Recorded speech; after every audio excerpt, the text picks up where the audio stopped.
Is it right to say there are fuel shortages in Kenya and that it's a fuel crisis? It's incorrect to say there are fuel shortages, but it is correct to say there's been inconsistency of supply, especially in the last 2 weeks.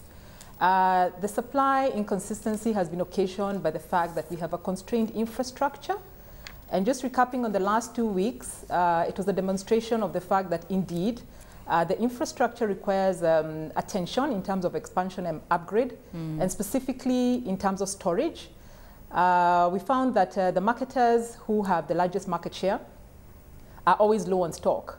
And therefore, it's always a hand-to-mouth scenario. And that's exactly what happened during the long weekend, or the long weekend preceding the Labor Day, when we had motorists queuing for PMS. Who's to blame? I mean, obviously, government's responsible for the infrastructure, but we're also told that the fuel retailers are also to blame. They're not paying their bills, and hence the Kenya Pipeline Company is withholding millions of litres of petroleum until some of the debts are settled with the state. That's not true. The pipeline, yes, had enough fuel products in the system. But the stocks at the fuel service stations in Nairobi had started depleting by the Friday preceding the Labor Day.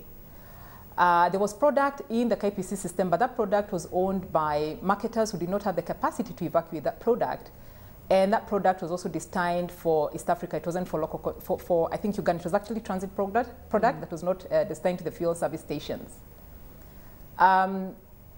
The company that delivered the fuel, the OTS cargo, discharged on the Saturday. It takes about 3 to 4 working days before the importers who are riding on that cargo can actually take charge of their product, because you have to pay for your taxes beforehand. You have to get the relevant paperwork done by KPC, and therefore the process is not instantaneous. Hence, the shortage that persisted through to Thursday, and it regularized itself on Friday. We're hearing there was also the fact that the refinery had a power outage and was unable to process the required amount of PMS. Actually, it did not refine the 8 million litres of PMS which was expected. And that again added to the stocks, going further lower. Wanjiku, let's talk about the measures that are now being taken. The Ministry of Energy has advertised tenders for emergency fuel supplies. Is there sufficient capacity to, fill up those tenders and just ensure that there's some kind of supply into the market?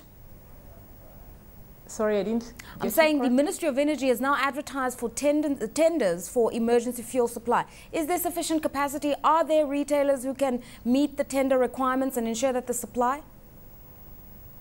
Absolutely, they can. It's just that the time period for delivery was rather short, and there was a tender that was actually open today to make up for the shortfall that was not processed at the refinery.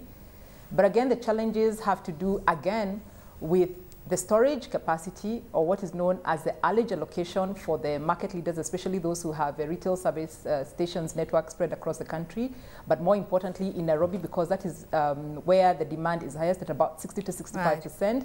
The fueling population is also highest here in Nairobi. As you realize, the shortages were not outside Nairobi.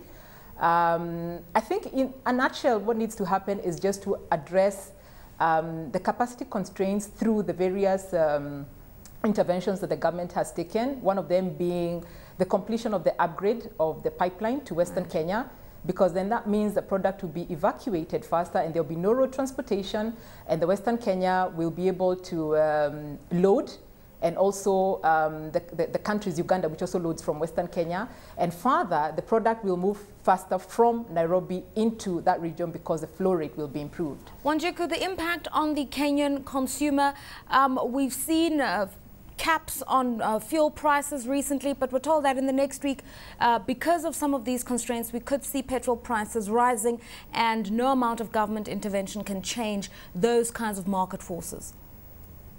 I think first it's important to recognize and appreciate that, Kenya, generally East Africa, is a net importer of petroleum products. And any change in the international price significantly impacts the local pump price.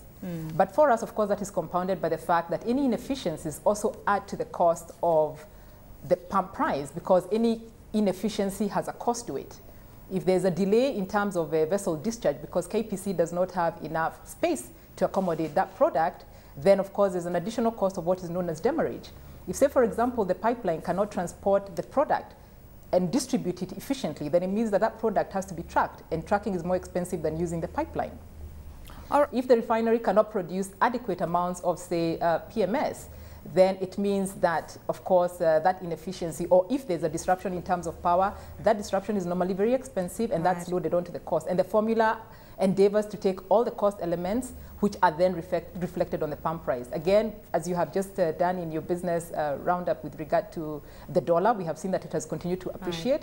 This product is procured from the international market with the dollar, and it means you're spending more shillings to convert into the dollar, and ultimately using more dollars to procure the same quantities of oil. Okay, Wanjiku, very briefly, let's talk about solutions going forward. The Kenyan government's obviously looking at investing in more refining capacity, upgrading what we have in Mombasa, and probably building a new pipeline. The National Oil Company of Kenya is talking about establishing a few more, in fact 100 retailers by the end of the year, to try to alleviate the pressures going forward. Is this effective? Is it a little too late? It's not a little too late, but we must appreciate that the first order of business must be to improve the storage capacity at the Kipevu oil storage facility. And then we must improve the storage facilities between Nairobi and Mombasa, and we also must ensure that the pipeline capacity is completed in terms of its upgrade by the scheduled third quarter of this year. So without that, whether or not we increase to a huge retail network, that will not get the product there if we haven't sorted out the importation challenges, the storage challenges, the transportation challenges, and the distribution challenges.